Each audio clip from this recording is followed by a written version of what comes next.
संख्याओं के साथ खेलना। इस अध्याय में हम पढ़ेंगे कि संख्याओं के गुणनखंड और गुणज से क्या मतलब है, और हम आगे देखेंगे कि भाज्य और अभाज्य संख्याएं क्या होती हैं, सम और विषम संख्याएं क्या होती हैं। इसके अलावा कई अन्य संख्याओं से, जैसे 2, 3, 5, 11, 6, 9, इस तरीके की संख्याओं से हम किसी भी संख्या की विभाज्यता की जांच किस तरीके से की जाती है, हम ये भी देखेंगे। तो सबसे पहले हम यहां बात करते हैं कि किसी संख्या के गुणनखंड और गुणज से क्या हमारा मतलब है, उसके बाद हम आगे चलेंगे। गुणनखंड अर्थात किसी संख्या के ऐसे टुकड़े, जैसा कि हम बात कर रहे हैं खंड, तो किसी संख्या के ऐसे खंड या टुकड़े जिनको गुणा करने पर वह संख्या हमें मिल जाती है, उन्हें हम इस संख्या का गुणनखंड कहते हैं। तो सबसे पहले हम बात करते हैं संख्याओं के गुणनखंड और गुणज की।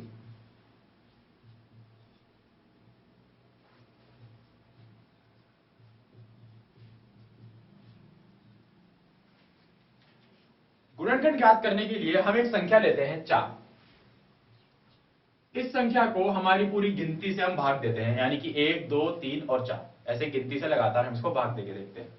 सबसे पहले हम इसे 1 से भाग देते हैं। 1 से 4 बार ये भाग पूरा पूरा जाता है और नीचे बचता है शेष में 0। अब हम 2 से भाग देते हैं 4 को। 2 दूनी 4, पूरा पूरा भाग जाता है, शेष बचता है 0। 3 से भाग देते हैं 4 को। 3 एकम 3, शेष बचता है 1, आगे भाग नहीं जा सकता। 4 से भाग देकर देखते हैं। 4 एकम 4, नीचे बचा 0। ऐसे ही हम एक संख्या और लेते हैं 6। 6 को भी हम 1 से भाग देते हैं। 6 बार गया, शेष 0। 2 से भाग देते हैं। 2 तिया 6, 0 बचता है शेष में। 3 से भाग देते हैं। 3 दूनी 6, फिर से शेष 0 बचता है। 4 से भाग देते हैं। 4 एकम 4, शेष में 2 बचता है, अब आगे भाग नहीं हो पा रहा है। 5 से भाग देते हैं। 5 एकम 5, शेष में 1 बचता है, अब आगे फिर से भाग नहीं हो पा रहा है। 6 से देते हैं। 6 एकम 6 और शेष में 0। तो अब आप यहां ये देखिए,